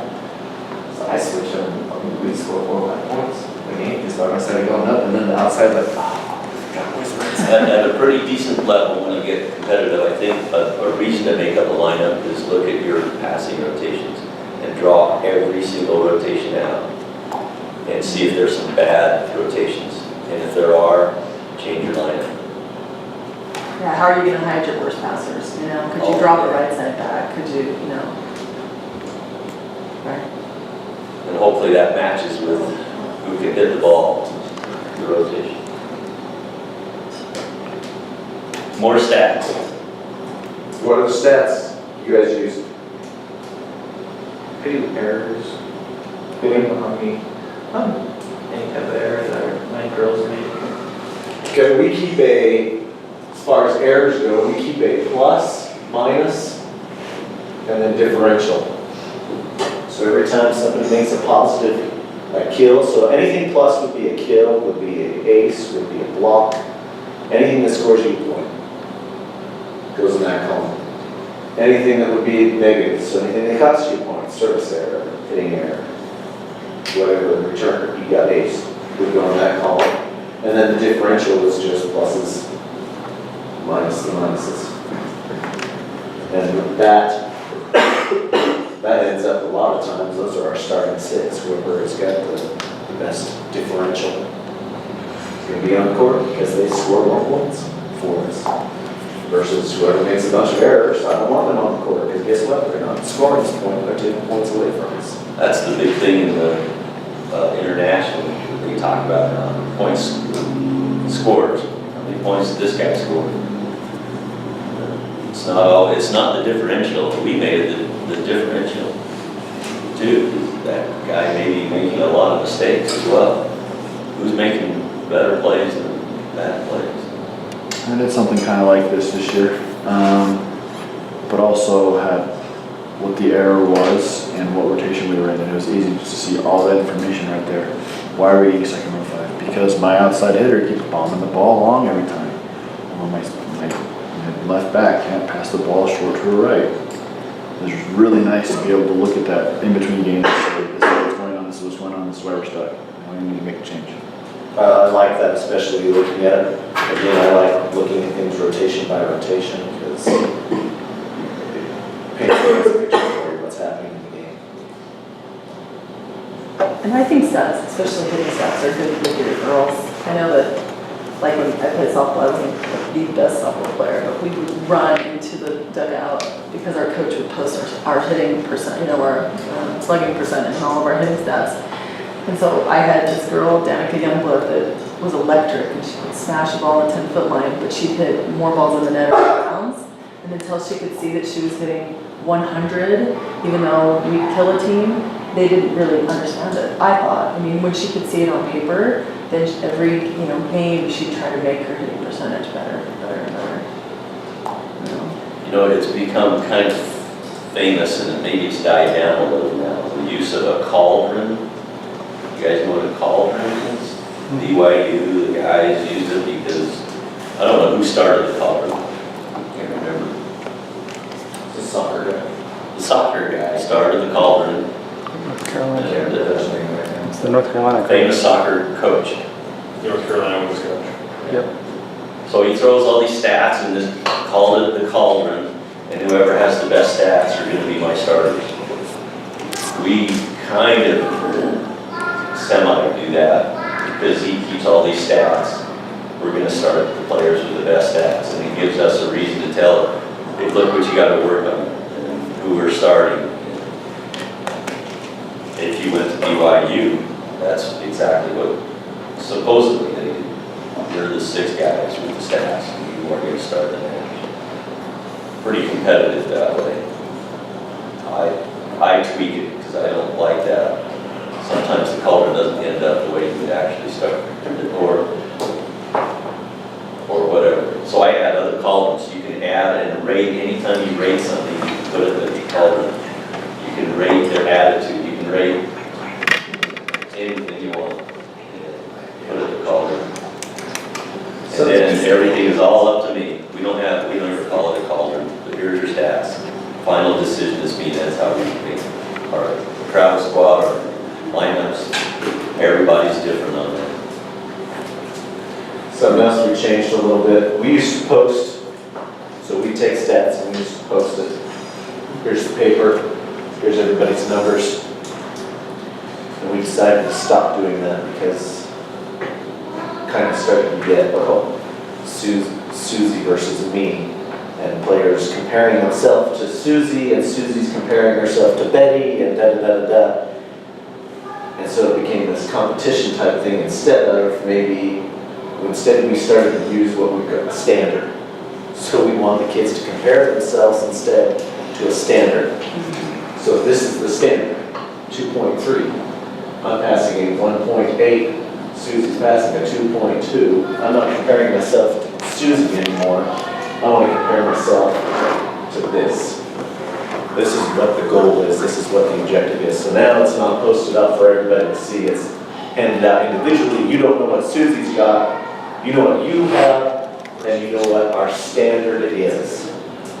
What we want to be reaching, what we want to achieve. And we do that for hitting, we do that for walking, for digs, for everything. You versus a standard instead of you versus another individual.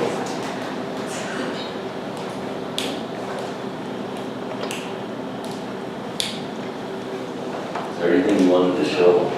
Anybody? We can, I don't know if What time is it? How long do you want to go? You want to keep going, or so we can get in that time, the attention is going and let them pick your brain, whatever they want. I have a question on stats. When you're taking stats, obviously, you're getting pretty, it's minutiae at one point. Any stats that you look at that just, you look at and, oh my gosh, where it really surprised you afterwards, what you saw was not what showed up on the paper? Not specific to a game, but more, what's that stat that we're missing completely? Or recording wrong. Sometimes I think I'm recording your stats wrong. So it looks very fast. I'm always surprised at something, but I'm not sure that it's a specific stat, the same So it's stat. not one thing over and over that just this. The last thing that we were blind spot. really surprised about was when we came across that our percent perfect passing and side out percentage were so tightly correlated. That was it. But there's no blind spot that you saw that just everybody's missing. Every once in a while, I think every game, there's something we're like, we'll be. But it's different. I will key in on a player that I usually go more negative than I do positive. So, just, I want to get them out of the game because they're just speaking up or not. You missed that block, you missed that block. Well, how important is that sometimes compared to all the other stuff they did? And Brian has to remind me, well, look at their hitting. Look what they're hitting right now. We can't take them out of the game. I go, oh, thanks. Now I'm looking better than I would. Explain it. Just a silly stat question. If you guys are passing 60%, are your players usually passing maybe 2.3? 2.3, you'll be up in that range. Now, it's good. That's a team number. I can get away with, I want my libero. My libero, I want him to be passing pretty doggone good, which means then maybe an outside hitter, you're only passing a 2.1 or something. Matter of fact, in our league, we were just discussing this the other day, in our league, 2.1 is probably the best outside hitter passing in our league. It's about 2.1. And it goes from there down to 1.6. So for an outside hitter, if you're passing 2.1 in our league anyway, it's pretty doggone good. And it will fluctuate a little bit, but it'll be pretty close to that. Yeah, 60%. Yeah. So small sample size, but kind of the same question as Morgan said. So if you're going 2.3 at 60% with 10 balls, you're passing 6.8 or 6.3, which is 18. So you got 5 points for the other 4 balls. So of your next 4 passes, it's a 1, a 1, a 1, and a 2, basically. And that's Okay. good because it's the 60%. Which 60% we can get, if we can get that, we think that's the most important number, even better than this number. This one, because it correlates so much to side out percentage, we can 6 balls there, and then the other 4 balls are ones, we'll take it. Okay. If you're passing the 60% though, pretty much is your team passing it above 2? Yes. So they correlate pretty well, right? Yeah. Yeah, that's a pretty good question. You'll find kids that pass 2s all the time, but never 3s. And you'll pass a kid that passes some 3s and 1s or 0s, not a 2. That's a pretty good question. We decided that that's the number we're going to concentrate on more than if the kid doesn't get 3s though. It's tough to get a 60%, we say, so it's not getting 60%, but I guess it'd be impossible. So for you, you'd rather do the 3 and 1 passer versus the 2 consistent 2 passer? Oh, So 5 balls, 3 perfect, and then 2 ones? yeah, because we're going to be so good at hitting out of system balls. Well, what if they're about the same though? Like they're both passing 2s. Because that one person always passes a 2, where this other one is pass 3 zeros, and yeah. I think the 3s and 1s, a loss is a loss. I think What you lose by this much and this much, you still lost the point, so who cares? The 3 you're gonna win most of the time. I'll take the 3 just because of the advantage it gives my offense to rerun. Unless, maybe there's someplace in the middle to say too though, because if you're a big gun, if your best point scorer is your outside hitter, then maybe you don't care so much about the middles. So it's probably a situational thing too. If my middles are okay, then maybe I'd rather go with my outside, so I don't want the person that passes the ones. I want Maybe that's recording that, like, you go on the 3-point scale, like, okay, 3 hitters, 2 hitters, 1 hitters. Are you in a position where, okay, well, that wasn't good enough, even though we're pushed to the right, the middle can, the middle is still available. But I guess the question, how tight are you on that scale as far as the ball at setting? That's a better question to ask. It's all on me. Yeah, you answer. So I'm just constantly picking Tom's brain. Hey, would that be a 3? But mostly, I mean, anywhere you can set all 3 hitters. It's basically just a little circle. Well, some setters have a bigger circle. Yeah, I'll definitely. There's definitely, I mean, if what players are out there with setters setting, I don't know, it just, It does I don't think it's the end result, it's what you think the end result should be.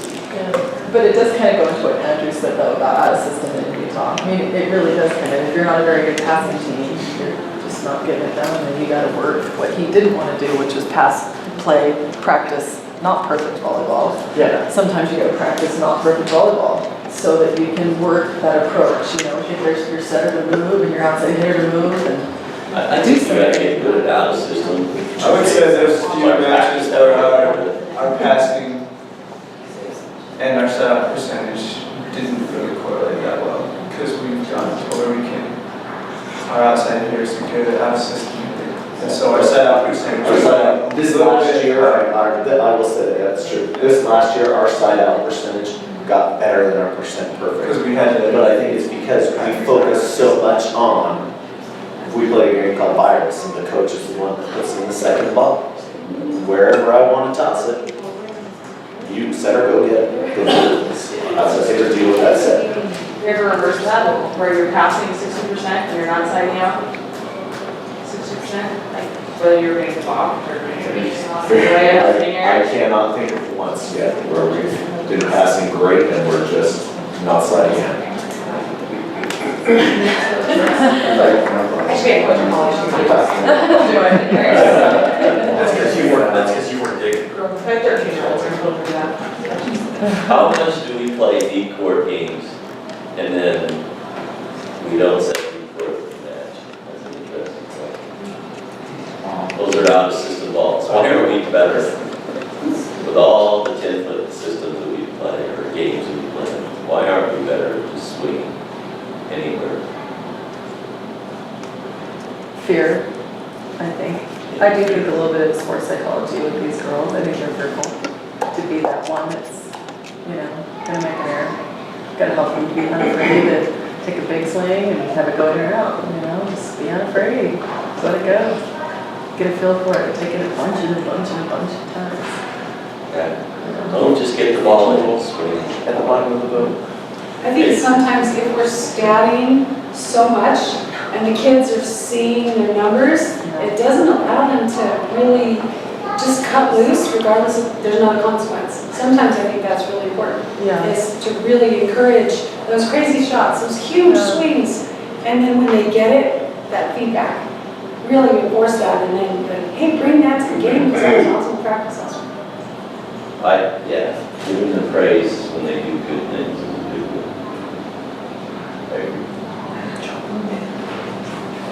Yeah, you gotta make them out of the stats if they're too concerned about it, and make them more excited. We've had a couple of issues on that. That's part of the reason why we changed instead of tracking yourself compared to everybody else, it's you versus the standards, so that we can kind of help them get their head out of the stats. Especially the students that are really focused on how to have a game. Those are the kids that sometimes they freak out. That's the exact person it was. Yeah, they're 4.0s and they get an A-, and they're dying inside. I'm like, oh my gosh, are you getting high grades from high school? I had a parent approach me and say, you cannot use that coloring. You're killing my daughter. You don't know what it's doing because her name was at number 7 right now. And she can't sleep. She can't focus on anything. I'm like, this is what we're doing here, and she's going to have to figure it out in life because that's what we do sometimes. And I have no idea. Yeah. So on out of system ball, are you recording what their set percentage is? Do you just want them to get a swing on them and you're happy with it? Get it in the court? I am much more on the side in practice. Go swing. I'm not going to yell at you much. If you're really trying to disregard. If you make a stupid shot, that's a judgment call. We have some stupid hitters that I do yell at, and it drives me crazy. We had a kid last year that invariably inside ball, I'm going to do this. This cross court, I'm going to get a kill by hitting the ball down here, trying to get it over there. No, go rip at it, high and hard. I probably won't yell at you. I don't know if that answered that. Much more on the being aggressive. And in games, if we're just hitting in the net all the time, hey, you guys got to keep it. Be more consistent rather than being as aggressive as we do that. Yeah. It's such a fine line for me, I think. You gotta be aggressive enough to make it difficult on the other team. It can't be this thing to the middle back of the court every time because that's too easy. It's tough to put some limits though. Well, I'm just Put it someplace to make it work. Take stats, and so it's hard to push the limits. But I think that's where the Cal teams get us, is that they know, okay, we're out of system, setter's rotating, middle's staying there, they're just gonna pop a little shot back in the corner and they're just, nothing. It was nothing. But they knew exactly what was happening, right? Outside hitter's moved, she slid in, I'm gonna just drop it right in there. So it doesn't even have to be like a massive swing, it just has to be something smarter that's gonna make their life more difficult to send it back to you. Do you know what I mean? And to help them understand that's what's hard. You I'm know? not sure if I can get your last comment, so I'm sorry. I don't know if I answered. Well, I just see it, you have someone that takes stats for something that's done, it's out of system. And for you, is it more important for you to get this, have them just drill it, be really aggressive, or? Maybe we could call that's essentially what our convert percentage is. Okay. So that's a ball that's dug. we would expect 25%. That's what we're shooting for. 25% of those balls we want them to be converted. There's another good stat for you. There's stats on every skill. These guys can tell you how hard it's at. We show us 25 and then, what's that? Yeah, dig, and then I killed this ball. Turn the point. Okay, questions, anything, whatever. I'm interested in different consequences, negative ones. It is easier to do a negative consequence than a positive consequence. At least it is for me. I'm not creative enough to figure out, I'll just give you praise. And for the whole team, it's lined up. And on the sideline, trips, we do still dive. That's a very basic thing. You saw it if you were here for it. You can't. Just line up, dive to that line, dive to that line. You gotta hurry. It's not hard, it's just annoying. That shouldn't hurt anybody. We've had it so much. The kids start blaming that. So just line up, run. So many trips. 3 trips is a pretty decent consequence. And then you start timing. Okay, 2 trips under something, 3 trips under, can't remember what it is, but 2 trips under 9.3 or something. And you don't make it, now you gotta go get it. Tom at work, because he just said, that dive. And I said, was that behavioral modification? I tell people, Tom, that dive was my least favorite punishment, not because it was hard, but it was fast and we did it all the time and it was annoying. You miss it, you don't get up on your block, you dive. You miss a dig, you dive, and it was every 5 seconds we're diving, and it was so friggin' annoying. But it worked, because we're not gonna make mistakes, and I'm so annoyed from this stupid thing. Anymore. Yeah. Peer pressure for a consequence, if you can figure out some peer pressure, that is more powerful than what the coach usually ever can come up with. Kids don't want to disappoint or do something different from what their peers want them to do. Sometimes I think that comes from those physical consequences. We were just in a camp, had a girl we were working on transitioning, stopped transitioning. She just wasn't going to do it. So I said, okay, from now on, anytime you don't transition, we're going to line up. And we're going to go one line. 6 balls in a row. She would not transition, wouldn't get off the net, just stood there, wait for her swing. After 4 balls, everybody on her team mad because they're lining up because she's not. Guess what? It only took like 1-2 more balls before she started to move her body because teammates were going to get on her kids. Peer pressure is a great consequence. What other consequences do you guys use?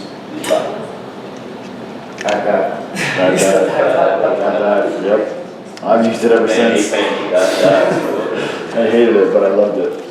We do push-ups with our kids right in front of them, so like the other kid has to like, yell at them and scream at them while the other one's doing push-ups, and they hate that because they need to go into loss because the other one's like, in their face.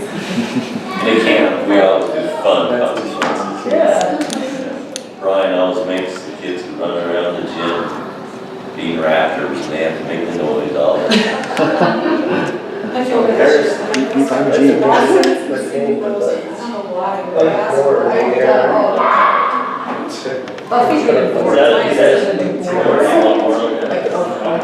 2x4 covered with carpet, and they didn't. If you have kids that can't count, it's hurt. Yeah, you won't find me doing that one. So I almost thought about it. I'm like, I'm gonna get the 2x4s now. Tom, if I could ask you in your assistance, what books made the greatest impact in your book? Books. You guys go first. Let's see. Stephen Covey's 7 Habits. Great book. That's classic. Another one that I just read it not too long ago. Malcolm Gladwell, David and Goliath. Fantastic book. And who was that one? Malcolm Gladwell, David and Goliath. There's 2. I could probably come up with a bunch of ones. And what was that one on? Like, what did you enjoy about it? David Goliath, it's about the underdog, being the underdog and why the underdog is successful. And he talks a lot about how David Goliath is really a central theme in that it wasn't such a fluke that David beat Goliath. It was because David had these special qualities that he had been trained.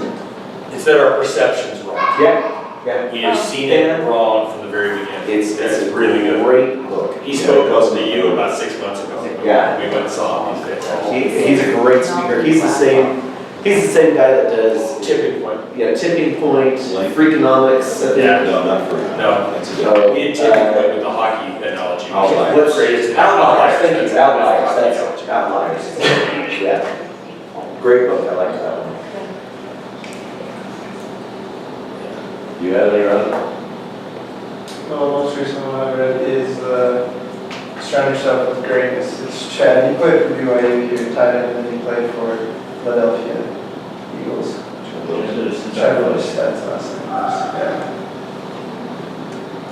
And then another one which I recently read. It's more on the religious side, but it's It All May Be Edified. I think it directly correlates to this.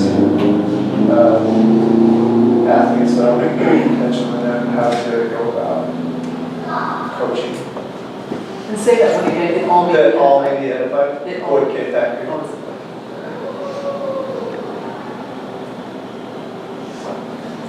Can I ask you guys a question? Especially Yeah.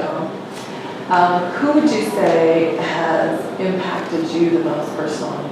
Whether it's professionally, who's been, real pivotal for you?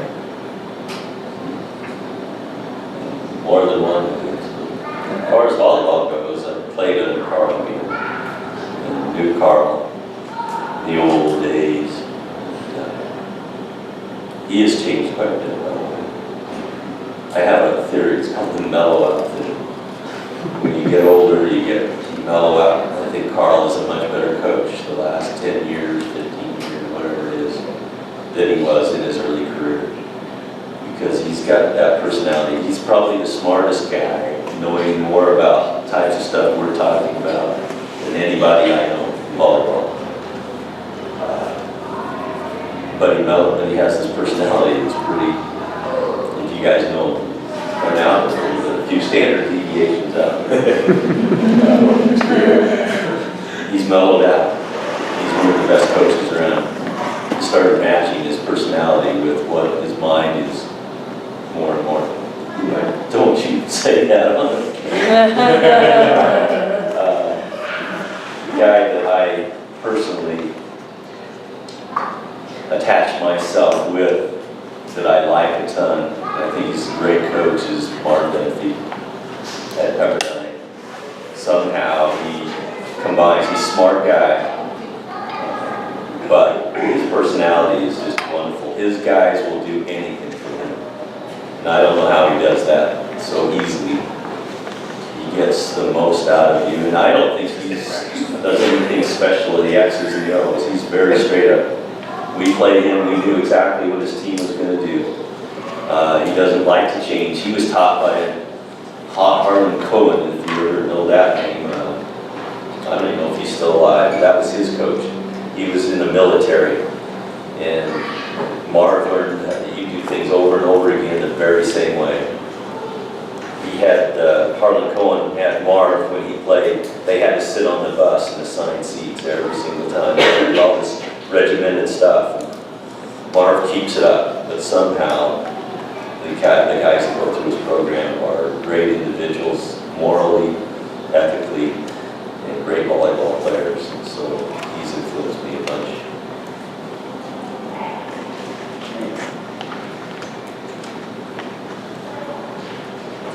The other coach I know that played one-on-one there in camp to any athlete. Marvel. He's out there shooting, he's playing with kids, with coaches. Oh, right. Just such a cool personality. It's cool. It seems like a little bit, but yeah, he's correct. Any other questions? I hope the time was worth it. It was great. Thank you very much for allowing us to